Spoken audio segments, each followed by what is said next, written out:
সীমান্তে ভারতীয় সীমান্তরক্ষী বাহিনী বিএসএফ এর আগ্রাসন যেন থামছেই না। পায়ে পা দিয়ে ঝগড়া বাঁধাচ্ছে তারা। একের পর এক সীমান্তে আন্তর্জাতিক সীমানা আইন লঙ্ঘন করে শূন্যরেখার মধ্যে এসে গায়ের জোরে বেড়া দেওয়ার চেষ্টা করছে। যদিও তাদের এই বেড়া দেওয়ার চেষ্টা রুখে দিচ্ছে বাংলাদেশ বর্ডার গার্ড বিজিবি। পাশাপাশি সীমান্তের মানুষজনও এক হয়ে মানব দেয়াল হয়ে আছে। বিএসএফ এর গোয়ার্তুমির জবাব দিচ্ছে তারাও।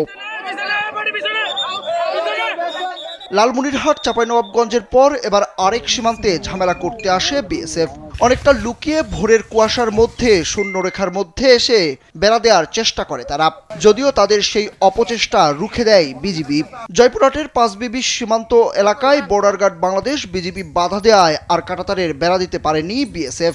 ইডেন বে কক্সবাজার সমুদ্র সৈকতের উপর নিজেদের একটি ঠিকানা। মাত্র ৫ লাখ টাকায় আপনিও হয়ে যেতে পারেন এই হোটেলের মালিক। মঙ্গলবার ভোরে কুয়াশাচ্ছন্ন আকাশে হাটখোলা ক্যাম্পের আওতাধীন ধরঞ্জি ইউনিয়নের উচনা সোনাতলা ঘনাপাড়া সীমান্ত এলাকায় ২৮১ নম্বর পিলারের ৩৪, ৩৫ ও ৩৬ সাব পিলারে এই ঘটনা ঘটে। Joypurhat Hatkhola ২০ BOP camp commander Shahjahan বিষয়টি কালবেলাকে নিশ্চিত করেছেন।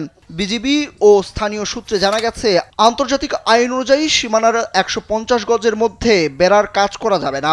তবে সীমান্তের হাটখোলা বিওপির পূর্ব উচনা ঘনাপাড়া এলাকার মেইন পিলার ২৮১ এর ৩৩, ৩৪ ও ৩৫ সাব পিলার পর্যন্ত অংশে আনুমানিক ২৯ গজ ভারতের অভ্যন্তরে আজ আবারও কাঁটাতারের বেড়া নির্মাণের জন্য কাজ শুরু করে বিএসএফ এর সদস্যরা।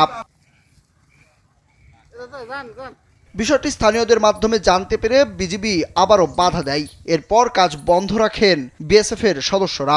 এই ঘটনায় স্থানীয়দের মধ্যে বিরাজ করছে আতঙ্ক। পরিস্থিতি শান্ত থাকলেও পরপর বিএসএফ এর এমন ঘটনায় সীমান্তে বসবাসকারীদের মধ্যে আতঙ্ক বিরাজ করছে। বিজিবির হাটখোলা বিএপির কমান্ডার শাহজাহান বলেন, বিএসএফ সদস্যরা সীমান্তের শূন্যরেখা থেকে ২০ গজের মধ্যে কাঁটাতারের বেড়া নির্মাণ করছিল। তারা কাঁটাতারের বেড়া নির্মাণ কাজ বন্ধ রাখতে বলেছেন। বিএসএফ সদস্যরা আর কাজ করেননি। সুরুজ আহমেদ, কালবেলা।